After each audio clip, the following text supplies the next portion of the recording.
નમસ્કાર દર્શક મિત્રો, સિટી ન્યૂઝમાં આપ સૌનું સ્વાગત છે। સમાચારોની શરૂઆત કરતા પહેલા એક નજર આજના મુખ્ય સમાચારો પર। રાજ્યના ગૃહમંત્રી હર્ષ સંઘવી આજે વલસાડ જિલ્લામાં આવ્યા।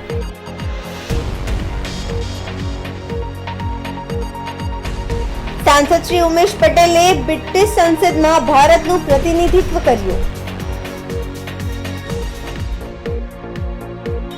टाउन प्लानिंग ऑफिसर कैलाश भोरानी तमाम संपत्ति पर तपास।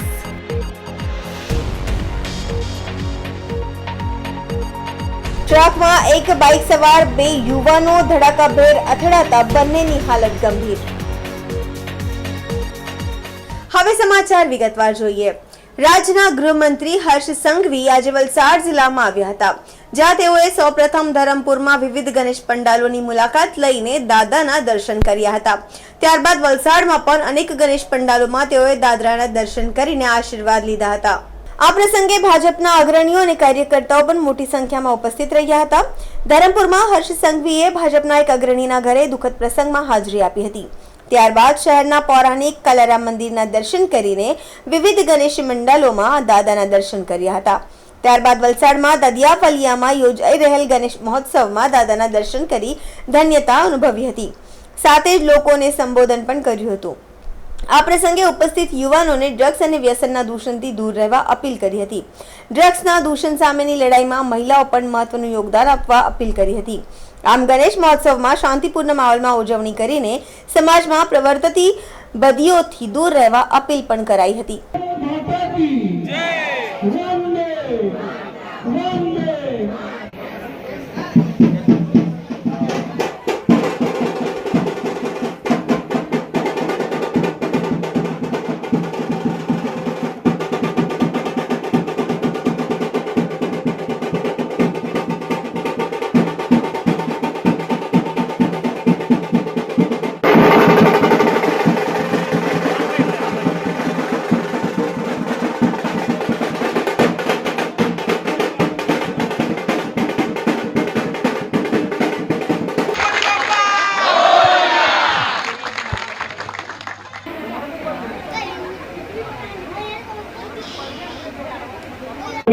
કાર્યકર્તા જે પણ અહીંયા છે નાસ્તાની વ્યવસ્થા કરી છે, તો થોડી વાર રોકાઈ।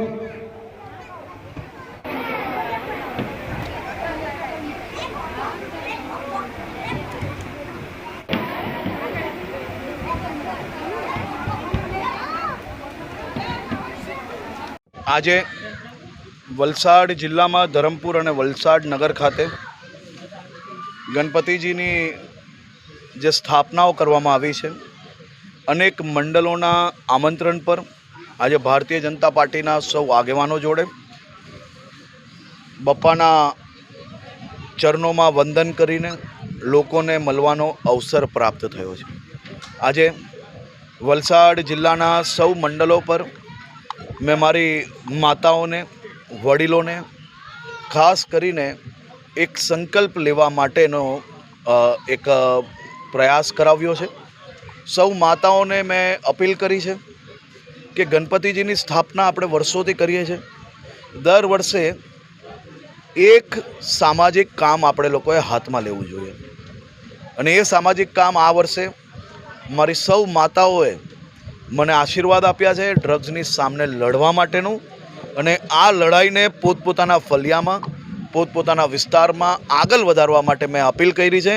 અને આપે જોયું છે કે આ માતાઓની આંખોમાં એક વિશ્વાસ છે, માતાઓની આંખોમાં ડ્રગ્સના દૂષણ સામે લડી લેવાનો એક મક્કમતા નજરે પડે છે। ગણપતિજીના ચરણો પરથી વંદન કરીને આ અપીલ મેં જે કરી છે એ લોકોએ ઝીલી લીધી છે, સ્વીકારેલી છે। મને વિશ્વાસ છે કે વલસાડ જિલ્લામાં સૌ માતાઓ, સૌ યુવાનો સાથે મળીને આ દૂષણ કરનાર લોકો, દૂષણ લાવનાર લોકોની સામે લડી લેશે, પોલીસને સંપૂર્ણ માહિતી આપશે, અને વલસાડ જિલ્લા પોલીસ આની ઉપર કામગીરી આગળ વધારીને જે પ્રકારે ગુજરાતભરમાં આપણે આ લડાઈને મજબૂતાઈથી લડી રહ્યા છે એ લડાઈ હજી વધુ મજબૂત કરશો। આર પારની આ લડાઈમાં દાનવોની સામે માનવોની જીત થશે। કેન્દ્ર શાસિત પ્રદેશ દમણ અને દીવના સાંસદ શ્રી ઉમેશભાઈ પટેલે બ્રિટિશ સંસદમાં ભારતનું પ્રતિનિધિત્વ કર્યું। કેન્દ્ર શાસિત પ્રદેશ દાદરા અને નગર હવેલી અને દમણ અને દીવ માટે ગૌરવની વાત છે કે ભારતની આઝાદીના 77 વર્ષની લાંબી રાહ બાદ આજે પ્રથમ વખત દમણ અને દીવના સાંસદ શ્રી ઉમેશભાઈ બાબુભાઈ પટેલને મળ્યો છે. લંડનમાં બ્રિટિશ સંસદમાં ભારતનું પ્રતિનિધિત્વ કરવાની તક મળી. આ પ્રસંગે સાંસદ શ્રી ઉમેશ પટેલે બ્રિટિશ સંસદમાં સુશાસન પર ભારતનું મજબૂત પ્રતિનિધિત્વ કર્યું. ઉમેશભાઈ પટેલ દમણ અને દીવના પહેલા સાંસદ બન્યા છે જેમને વિદેશની સંસદમાં બોલવાની તક મળી છે. બ્રિટિશ સંસદમાં આયોજિત ઇન્ડો યુરોપિયન ઇન્ટરનેશનલ બિઝનેસ કોન્ક્લેવમાં ભારત અને અન્ય દેશોના સંસદો, ધારાસભ્યો અને ઉદ્યોગપતિઓ ભાગ લઈ રહ્યા છે, જે 11 સપ્ટેમ્બરથી 14 સપ્ટેમ્બર 2024 સુધી ચાલશે. જેના સાંસદ ઉમેશભાઈ પટેલે ભારતના વધતા જતા સંમેલનમાં ચિંતા વ્યક્ત કરી. सभ्यताओं से बना हुआ है वो आप सब जानते हैं. हमें गर्व है कि हम भारतीय हैं और गर्व इस बात के लिए है कि हमारा देश भारत अति प्राचीन काल से ही विश्व को एक परिवार के रूप में देखता है और वसुदेव कुटुंबकम की भावना से कार्य करता है. हमारे भारत की महान परंपरा है कि परंपराओं के तहत हर व्यक्ति की सुरक्षा एवं सलामती को हम अपना कर्तव्य ही नहीं बल्कि अपना धर्म समझते हैं. हमारे लिए केवल इंसान ही नहीं, पशु पक्षी जानवर से पेड़ और पौधों की सुरक्षा एवं सलामती को भी हम अपना धर्म समझते हैं. हमारे यहाँ 122 प्रमुख भाषाएं एवं लगभग 1500 बोली बोली जाती है और हर 12 गांव के बाद हमारी बोलियां बदल जाती हैं. विविधता और अनेकता होने के बावजूद भी हमारी सरकार सरलता से हर व्यक्ति का लालन पालन करती है. सुशासन मानवाधिकारों सम्मान और कानून का शासन सुनिश्चित करता है तथा लोकतंत्र को मजबूती, लोक प्रशासन में पारदर्शिता एवं सामर्थ्य को बढ़ावा देता है. सुशासन का सामान्य अर्थ है अच्छा शासन, लेकिन सुशासन की पश्चिमी और भारतीय अवधारणा में अंतर है. पश्चिमी जगत में सुशासन को आधुनिक अवधारणा का उपद्रव मुख्य रूप से शीत युद्ध के बाद से होता है, जो कि प्रशासन को प्रबंधन से जोड़ता है. इसके प्रमुख लक्ष्य प्रशासन की भागीदारी, पारदर्शिता, प्रतिस्पर्धा, प्रभावशीलता, कुशलता तथा जवाबदेही लाना है. जबकि सुशासन को लेकर भारतीय अवधारणा पश्चिमी जगत से थोड़ा भिन्न है. भारत में सुशासन का संबंध सर्वजन हिताय सर्वजन सुखाय अर्थात सबका भला तथा सबकी खुशी के लिए होता है. सुशासन का उद्देश्य समाज के अंतिम पायदान पर खड़े व्यक्ति का कल्याण है. यदि हम भारतीय समाज की चिंतन का विश्लेषण करें तो प्राचीन काल से ही सुशासन की अवधारणा का परिचय मिलता है. कौटिल्य के अर्थशास्त्र से लेकर वर्तमान भारतीय संविधान में भी सुशासन की अवधारणा को स्पष्ट रूप से देखा जा सकता है. चूंकि प्रशासन की अवधारणा आम जन से जुड़ी हुई है, इसलिए लोकतंत्रीकरण एवं सुशासन की अवधारणाएं एक दूसरे की पूरक है. कौटिल्य के अर्थशास्त्र में राजा के कार्य को लोगों के कल्याण को सर्वोपरि माना गया है. महात्मा गांधी के चिंतन को मूल सुराज और सर्वदेव है, जिसका अनिवार्य रूप से मतलब है सुशासन. विवेकानंद जी का दरिद्र नारायण एवं दीनदयाल उपाध्याय का अंत्योदय का दर्शन सुशासन की अवधारणा से गहरे तौर पर जुड़ा हुआ प्रतीत होता है. भारतीय संविधान सुशासन की अवधारणा के लिए मार्गदर्शक और विरोध दस्तावेज. भारत में मनरेगा, मुस्लिम शिक्षा अधिकार, सिटीजन चार्टर, की नियुक्ति, सुशासन की स्थापना एवं लोकतंत्रीकरण की दिशा में महत्वपूर्ण एवं प्रभावी कदम. ई गवर्नेंस सुशासन का भविष्य और भारत का तंत्र एवं पारदर्शी एवं डिजिटल रूप में सशक्त देश के रूप में करता है. भारत में आधार डिजिटल इंडिया और यूपीआई जैसी योजनाओं के माध्यम से डिजिटल गवर्नेंस को मजबूत किया है. ई गवर्नेंस की दिशा में भारत ने महत्वपूर्ण कदम उठाया है. ई गवर्नेंस के संबंध में भारत की मिनिमम गवर्नमेंट मैक्सिमम गवर्नेंस की अवधारणा की दिशा में महत्वपूर्ण प्रयास है. भारत मंगल पर एक ही बार में पहुंचाने वाला विश्व का पहला देश है. मंगल पर पहुंचाने के लिए मंगलयान का खर्चा एक हॉलीवुड की मूवी से भी कम था. खर्च था अंदाजित $75 मिलियन ओनली. इतना ही नहीं, हमने चांद के साउथ पोल पर चंद्रयान को उतारकर विश्व को अपनी क्षमता का परिचय दिया है. भारत की आधार प्रणाली विश्व की सबसे बड़ी बायोमेट्रिक आईडी प्रणाली है. भारत की आयुष्मान भारत योजना विश्व की सबसे बड़ी मुफ्त में देने वाली हेल्थ बीमा योजना है. यदि दुनिया की सबसे बड़ी सरकारी स्वास्थ्य सेवा योजना में से एक है. हाल ही में भारत में लोकतंत्र के सबसे बड़े पर्व यानी कि आम चुनाव 7 चरणों में संपन्न हुए. ये अपने आप में एक मिसाल है. इतना ही बड़े स्तर पर चुनाव बिना किसी हिंसा के संपन्न हुए. भारत देश में आज तक कभी भी मार्शल लॉ लागू नहीं हुआ, क्योंकि संविधान के द्वारा भारत में लोकतंत्र की नींव को मजबूती से रखा गया. कोरोना काल में भी सबसे बड़ा चैलेंज था कि इतनी बड़ी जनसंख्या को सुरक्षित रखना और कानूनी व्यवस्था को बरकरार रखना, मतलब सलामती भी देना और सुरक्षित भी रखना. विश्व में हर कोई कह रहा था कि भारत जैसा विकसित होने वाला देश कैसे इतनी बड़ी जनसंख्या को कंट्रोल कर पाएगा और कोरोना की महामारी के से कैसे बचेगा, किंतु हमारे भारत ने ये करके दिखाया और हमने साबित किया कि हमारी सरकार किसी भी विकट परिस्थिति का सामना करने में सक्षम है। और इससे बड़ा गुड गवर्नेंस क्या हो सकता है। कोरोना की महामारी में विश्व के विकसित देशों ने मात खाई। चीन को सुपर पावर माना जाता है, इटली को विश्वविख्यात हेल्थ सिटी के लिए माना जाता है, अमेरिका विश्व का सबसे शक्तिशाली देश माना जाता है। ऐसे एक से एक विकसित देश, बड़े देश भी कोरोना के सामने जूझते नजर आए, पर हमारे भारत ने कोरोना का डटकर सामना किया और कोरोना को हराया और इतनी बड़ी जनसंख्या को बचाया भी और सुरक्षित भी रखा। इतना ही नहीं, सबसे कम मृत्यु का दर हमारे भारत में ही रहे। साथ ही कोरोना के रोकथाम के लिए टीकाकरण में विश्व में सभी देशों में हमारा भारत प्रथम रहा। इससे बड़ा गुड गवर्नेंस क्या हो सकता है। સમાચારોમાં સમય છે નાનકડા વિરામનો. વિરામ બાદ આપ જોઈ શકશો ટાઉન પ્લાનિંગ ઓફિસર કૈલાસ ભોળાની તમામ સંપત્તિ પર તપાસ.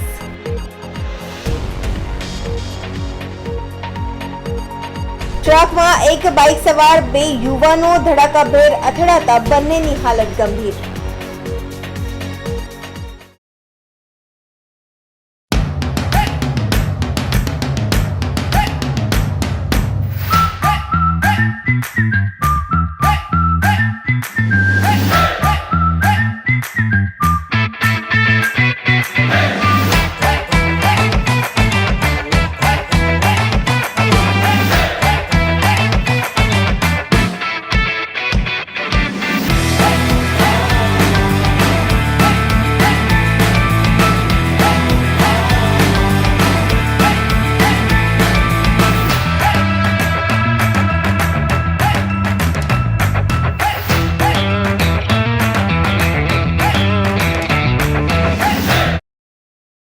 Super Tire, a lifestyle tire store. GIDC Crossroad, Vapi. વિરામ બાદ ફરી આપણું સ્વાગત છે. સુરતના તત્કાલીન ટીપીઓની અપ્રમાણસર મિલકતનો રેલો વલસાડ પહોંચ્યો. ટાઉન પ્લાનિંગ ઓફિસરની વલસાડ જિલ્લા ખાતે અલગ અલગ જગ્યાઓ પર સંપત્તિ વડોદરા એસીબી અને વલસાડ એસીબી દ્વારા વલસાડ જિલ્લામાં ટાઉન પ્લાનિંગ ઓફિસરની મિલકત પર તપાસ હાથ ધરાઈ છે. કૈલાસ ભોયાની જિલ્લામાં વલસાડ, જુજવા, અબ્રામા, કાંજનહરી, ધરમપુર, તુટરખેડ સહિતના વિસ્તારોમાં સંપત્તિ છે. વલસાડ જલારામ ખાતે રો હાઉસ પર એસીબી દ્વારા તપાસ કરાઈ છે. કૈલાસ ભોયાની તમામ સંપત્તિ પર તપાસ ચાલુ કરાઈ છે.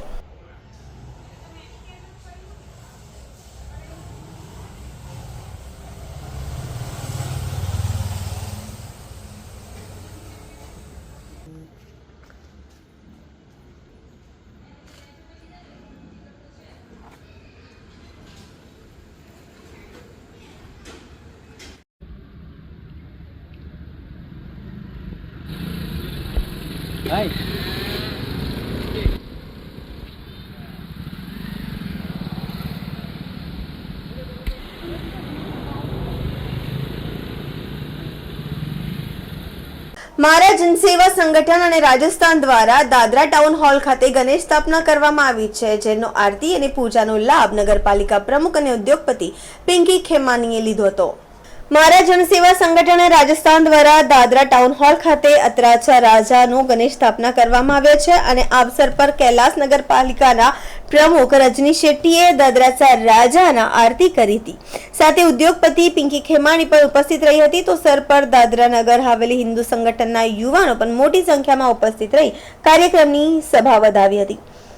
આ શુભ અવસર પર દાદરા રાજાનું સ્થાપન કરનાર પ્રશાંત પાટીલને યાદ કરવામાં આવ્યા હતા. તે ન હોવા છતાં પણ આજે તેમના દ્વારા સ્થાપિત કરાયેલા ગણેશજીની સ્થાપના આજે પણ કરાઈ રહી છે અને આ તહેવાર ખૂબ જ ધામધૂમથી ઉજવાઈ રહ્યો છે.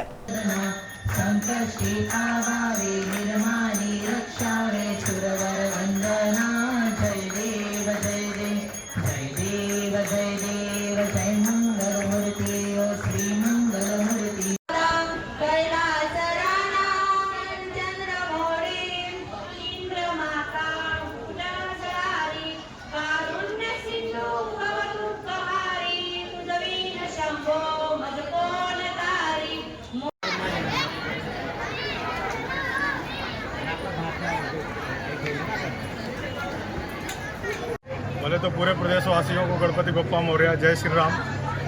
यहाँ पे महाराज जनसेवा संगठन द्वारा दादरा में पिछले कई वर्षों से इस गणेश महोत्सव को मनाया जा रहा है। छत्रपति शिवाजी जो है महोत्सव को मनाया जाता है और हमारे बड़े भाई प्रशांत भाई पाटिल की अगुवाई में सब सारे कार्यक्रम होते थे। आज हम बड़े दुर्भाग्यशाली हैं और बड़े नम आंखों से कह रहा हूँ कि आज वो हमारे बीच नहीं है, लेकिन उनकी प्रेरणा हमारे बीच जरूर है। और विश्व हिंदू परिषद की टीम के साथ नगर पालिका अध्यक्षा श्रीमती रजनीबेन शेट्टी जी भी यहाँ पे मौजूद हैं। मैं सभी को गणेश चतुर्थी की शुभकामनाएं देना चाहता हूँ। और मैं एक बात बताना चाहता हूँ कि रजनीबेन शेट्टी जी गणेश चतुर्थी नहीं, किसी भी सामाजिक कार्यक्रम में सनातन धर्म से रिलेटेड कोई भी कार्यक्रम होता है तो जो भी रजनीबेन शेट्टी जी को एक बार भी पुकारता है तो मुझे लगता है कि पहली ऐसी सिलवासा की मेयर होंगी जो कि हर कार्यक्रम में पहुंचते हैं। इसके लिए मैं इनका बहुत बहुत धन्यवाद देना चाहता हूं। और मैं अपने सनातन धर्म प्रेमियों से भी एक बात कहना चाहता हूं कि भले आप कितना भी सामाजिक बंधनों से बटे हों, लेकिन हिंदुत्व के मामले पे आप सभी एक रहें, हिंदुत्व में एक साथ खड़े रहें, समाज के साथ खड़े रहें और सनातन संस्कृति के साथ खड़े रहें, क्योंकि जब तक धर्म रहेगा तब तक हम जातियों को, समाज को समेट लेंगे। जिस दिन धर्म पे कोई ठेस पहुंचेगी फिर हम जातियों में नहीं समेट पाएंगे। इसलिए पूरे सनातन प्रेमियों को मैं एकजुट रहने के लिए बोलता हूं। बाकी अपने अपने कल्पनाओं के साथ, अपने अपने सामाजिक जो है संस्कृति के साथ हम कार्यक्रम जितना चाहे उतना कर सकते हैं। कोई रामनवमी करता है, कोई गणेश पूजन करता है, लेकिन सबके आराध्य भगवान श्री राम जो हैं और सबके आराध्य भगवान विष्णु हैं और प्रथम देवता के रूप में भगवान गणेश को हम लोग पूजते हैं। तो इनकी भी पूजा होती है और सब लोगों के साथ मैं एक बार पुनः पूरे विश्व हिंदू परिषद की तरफ से पूरे दादरा नगर वासियों को, पूरे सिलवासा वासियों को और महाराज जनसेवा संगठन को गणेश चतुर्थी की बहुत बहुत शुभकामनाएं देता हूं। महाराज जनसेवा संगठन के तमाम कार्यकर्ताओं को, इसके अध्यक्ष श्री परेश भाई पाटिल जी को और हमारा छोटा भाई गौरव पाटिल को और जितने भी इसमें पदाधिकारी जुड़े हुए हैं सबको हमारी तरफ से बहुत बहुत शुभकामना। जय श्री राम, हर हर महादेव। तो मैं सभी दादरा नगर हवेली वासियों को गणेश उत्सव की बहुत बहुत शुभकामना देती हूँ। दादरा के महाराष्ट्र जन सेवा संगठन में आज मैं पहली बार आई हूँ और इतना भव्य यहाँ पे जो अरेंजमेंट किया है ये देखकर मेरे को बहुत खुशी हो रही है कि प्रशांत पाटिल जी नहीं रहे, फिर भी उनके पुत्र ने, उनकी धर्मपत्नी ने ये बहुत ही अच्छी तरह से संभाला और ये बहुत ही अच्छा काम है। जैसे इंद्र पांडे जी बोल रहे थे कि हिंदुत्व को बचाना बहुत ज़रूरी है। ये सब माध्यम है इन चीज़ों का कि हम लोगों में अपने संस्कार, अपने जो भी पर्व है उनको सब हम यहाँ पे मनाते हैं ताकि लोग अपने धर्म को, अपने हिंदुत्व को बचा सकें। तो फिर से एक बार मैं गणेश जी से प्रार्थना करती हूँ कि हमारे नगर में हमेशा सुख, समृद्धि और खुशहाली रहे और जो भी इस आयोजन में भागीदारी है उन सब पर उनका आशीर्वाद, बना रहे और हमारे प्रदेश में कभी कोई विघ्न ना आए। आप सब गणेश महोत्सव की बहुत बहुत शुभकामनाएं। जय श्री राम।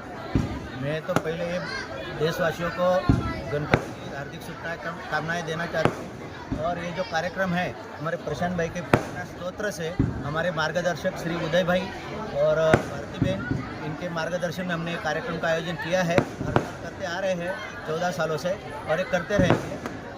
हमें भी ऐसा है कि प्रशांत भाई की बहुत याद आती है, हर पल याद आ रही है। जैसा हमने अभी 1 मिनट से तैयारी में लगे थे लेकिन हर पल हमें उनकी याद आ रही थी, इसलिए कि उन हमारे ये मार्गदर्शक है उदय भाई जी, इनके मार्गदर्शन में हमने बहुत अच्छे से मैनेज किया और ये गणपति का जो हमने त्यौहार मनाया है वो हम हर साल ऐसे ही मनाते रहेंगे। पूरे 15 साल से महाराष्ट्र जनसेवा संगठन जो है हमारा, उनमें हम गणपति की स्थापना करते हैं और आज हमारा ये 16वां साल है और हम हर साल ऐसे ही करते हैं। लेकिन ये साल मेरा बेटा नहीं है जो प्रशांत पाटिल, उनकी कमी है, लेकिन ऐसा लगता है कि हम साथ ही हैं, यहाँ कहीं ना कहीं है वो और हम उन्हें महसूस भी करते हैं। मैं गणपति बापा से प्रार्थना करती हूँ कि तू ही चिंतामणि है, तू ही विघ्नहर्ता है, तू ही मंगल मूर्ति है, तू ही अष्टविनायक है, तू ही करता दुख करता है। मैं सभी प्रदेशवासियों को लिए प्रार्थना करती हूँ कि बापा सबके ऊपर अपना आशीर्वाद रखें और इसी तरह हर साल हम महाराष्ट्र जनसेवा संगठन में गणपति जी की स्थापना करें और हमारे सभी जो गणपति भक्त है वो हमेशा हर साल हमारे साथ में रहे और अच्छे से आयोजन में हमारे साथ रहे और अच्छा आयोजन करे और हम सब साथ मिलके ये प्रोग्राम मनाते हैं और हर साल मनाते रहेंगे और हम सब मिलके छत्रपति शिवाजी महाराज जयंती भी मनाते हैं और गणेश उत्सव भी मनाते हैं। तो मैं सारे देशवासियों को प्रार्थना करती हूँ और शुभकामना देती हूँ कि सब खुश रहे, अच्छे रहे और बापा का आशीर्वाद सब। जय श्री राम। સમાચારોમાં ફરી સમય છે નાનકડા વિરામનો. વિરામ બાદ આપ જોઈ શકશો ટ્રકમાં એક બાઇક સવાર 2 યુવાનો ધડાકાભેર અથડાતા બંનેની હાલત ગંભીર.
ફરી આપનું સ્વાગત છે. સંઘપ્રદેશ દમણના રીંગણવાડા જંકશન પાસે કુબેરી ટ્રકમાં એક બાઇક સવાર 2 યુવાનો ધડાકાભેર અથડાતા બંનેને ગંભીર અવસ્થામાં હોસ્પિટલમાં દાખલ કરવામાં આવ્યા છે.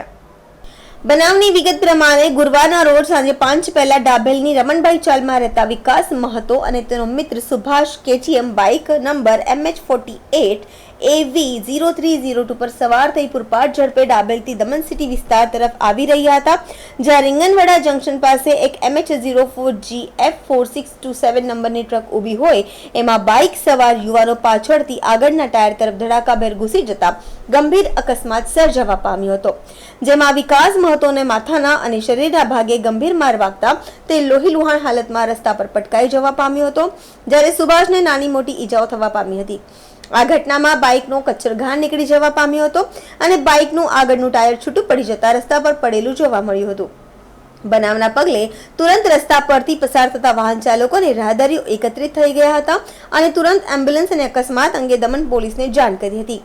બનાવની જાણકારી મળતા જ એમ્બ્યુલન્સ અને પોલીસ ટીમ બનાવ સ્થળે આવી ગંભીર રીતે ઈજા પામેલ બાઇક સવાર યુવાનોને તાત્કાલિક સારવાર અર્થે મોટી દમણ CHC ખાતે લઈ જવામાં આવ્યા હતા, જ્યાં વિકાસ મહતોની સ્થિતિ ગંભીર હોવાનું જાણવા મળી રહ્યું છે. હાલ તો પોલીસે બાઇક સવાર યુવાનોએ દારૂ બિયરનો નશો કર્યો હતો કે કેમ તેની તપાસ શરૂ કરી આગળની કાર્યવાહી હાથ ધરી છે. ઉલ્લેખનીય છે કે છેલ્લા ઘણા સમયથી દમણ કલરિયા, રીંગણવાડા, કોલેજ રોડ, ધુળેટા તથા અન્ય વિસ્તારોમાં વિવિધ ઔદ્યોગિક વિસ્તારોમાં કંપનીમાં આવતા મોટા માલવાહક ટ્રક અને અન્ય વાહનોને રસ્તાની બાજુએ અવૈધ રીતે પાર્ક કરવામાં આવી રહ્યા છે, જેના કારણે દિવસે અને ખાસ કરીને રાત્રિ દરમિયાન અનેક નાના મોટા અકસ્માતો સર્જવા પામી રહ્યા છે. ત્યારે ટ્રાફિક પોલીસની સાથે આરટીઓ વિભાગ રસ્તા પર અવૈધ રીતે પાર્ક કરેલા વાહનના માલિક અને ડ્રાઈવર સામે દંડાત્મક કાર્યવાહી કરે તેવી લોકમાંગ ઉઠી રહી છે.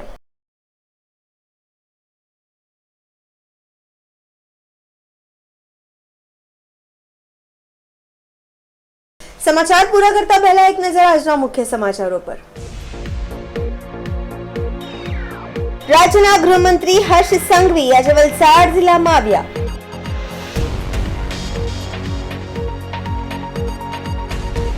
સાંસદ શ્રી ઉમેશ પટેલે બ્રિટિશ સંસદમાં ભારતનું પ્રતિનિધિત્વ કર્યું. ટાઉન પ્લાનિંગ ઓફિસર કૈલાસ ભોળાની તમામ સંપત્તિ પર તપાસ.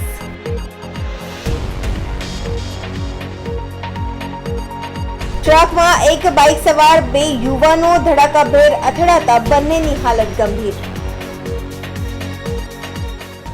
તો આ હતા અત્યાર સુધીના સમાચાર. જોતા રહો સિટી ન્યૂઝ. નમસ્કાર.